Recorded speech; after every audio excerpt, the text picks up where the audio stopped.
In the last episode of Team Me, My Four-Wheel Drive, we had a horrible trip west out of Melbourne as we caught the Friday afternoon traffic.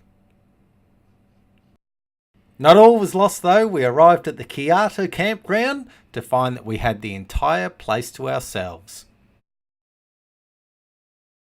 We caught an amazing sunrise from the sky with the new drone.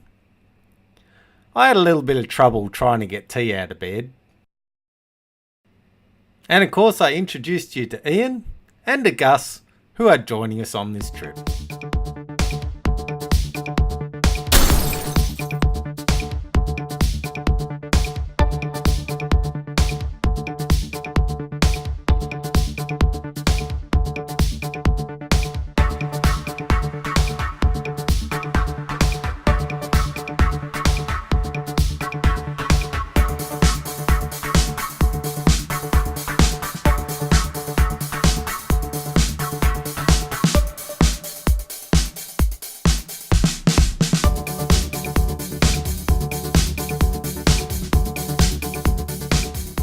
In this episode, we leave the Kyoto campground and head through the eastern block of the Little Desert National Park.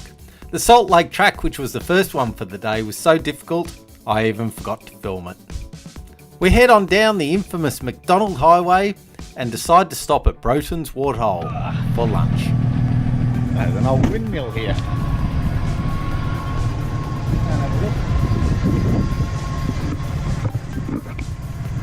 I reckon so. Look at it.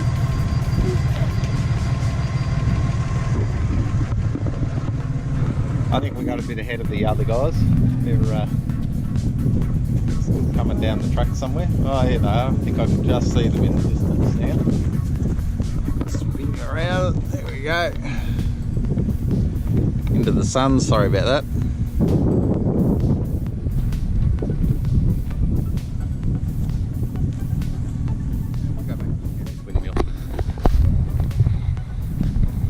I'd say it's just for firefighting.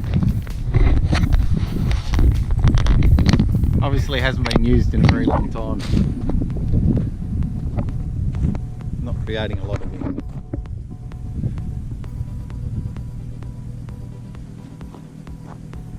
Pretty cool nonetheless. What's he doing? He's taking a photo of us. We're taking a photo of him.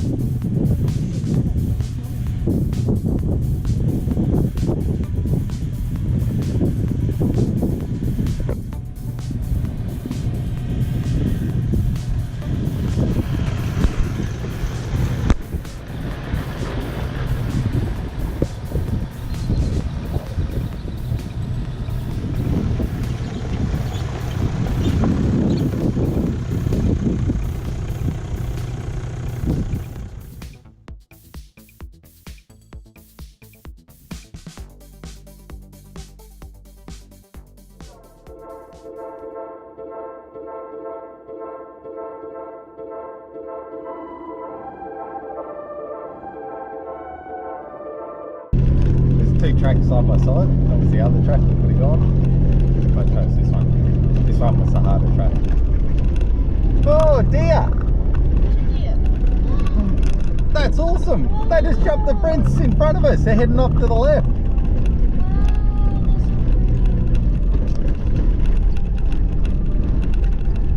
Big one. Bloody oath, there's a buck and a doe.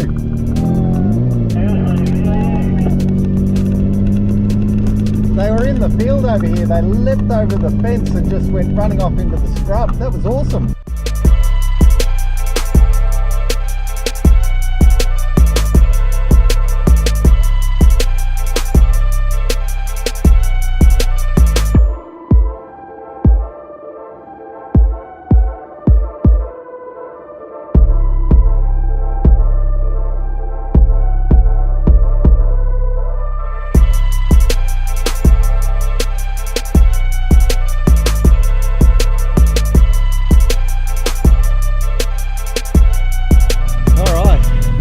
On the other two to catch up. I think Ian's been stopping taking photos again. I keep telling him this is the boring bit. This is the eastern block. The eastern block is heavily maintained by parks, and yeah, we've had some pretty good tracks, but there's a lot better stuff to see. Anyway, the good news is we've hit the road. As you can see over there, that's I don't even know what road it is, but we're going to do a right-hand turn and then a left-hand turn just up here onto what's known as the McDonald Highway. I've been told not to be fooled by the name highway because it's actually a dirt track, so probably something similar to what we've been down so far today. But this is a good spot because this is the end of the eastern block.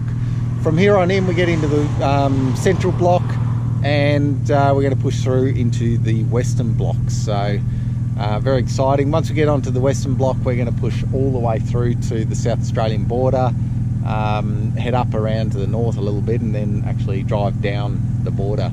From there, I don't know, we make it up as we go, so we'll see what happens. Been a pretty good morning, really. We've seen a lot of kangaroos, had some really good close encounters with kangaroos, but unfortunately it always happens just when I turn the camera off. Anyway, I did get those deer before. They were pretty amazing. Anyway, these guys have just turned onto this track, so they can't be too far behind me, and we'll get going onto the McDonald Highway. I might actually film the McDonald Highway in time lapse, so you can see what it looks like. So as you can see, the McDonald Highway is only a highway by name. It's a little more than a four-wheel drive track. In fact, I would be coming down this thing with a two-wheel drive. It has some very, very sandy spots and certainly some deep ruts in it. Would love to see this area through spring. What does amaze me though, as we go down the highway, is the different vegetation and the constantly changing vegetation, from trees over the track to just basic scrubland. Unfortunately, with so many trees over the track, they kept dragging my sand flag off. Luckily, we managed to spot it each time and we were able to stop and put it back on. Although, a couple of times I had to radio back to Ian to ask him to pick it up as he came down the track.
Okay, well, we're here at Broughton's Waterhole.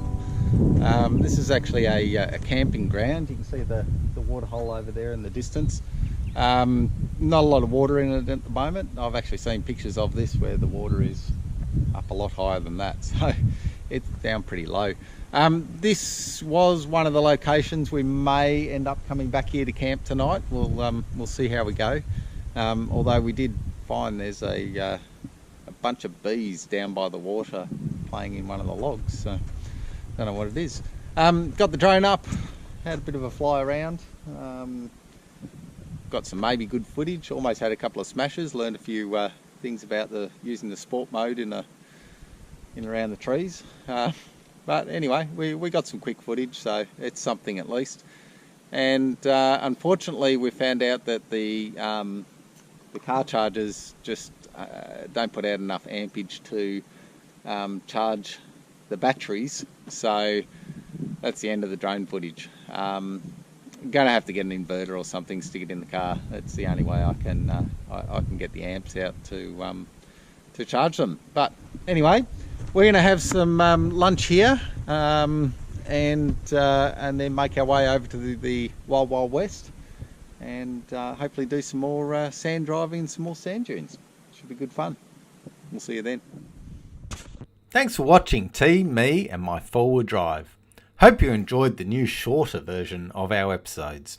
If you did, please like it and subscribe to our channel. It really would mean the world to T and me. In the next episode of T, me and my four-wheel drive, we get some great drone footage around Broughton's Waterhole. I also discover just how hard the drone is to control while in sport mode. We then leave the central block behind us and head into the western block along the east-west track before climbing Mount Moffat and heading to the border. T, me and my four-wheel drive was proudly brought to you by Fox, the new name in mowing and gardening, and Cooper's Session Ale, my drink of choice this summer.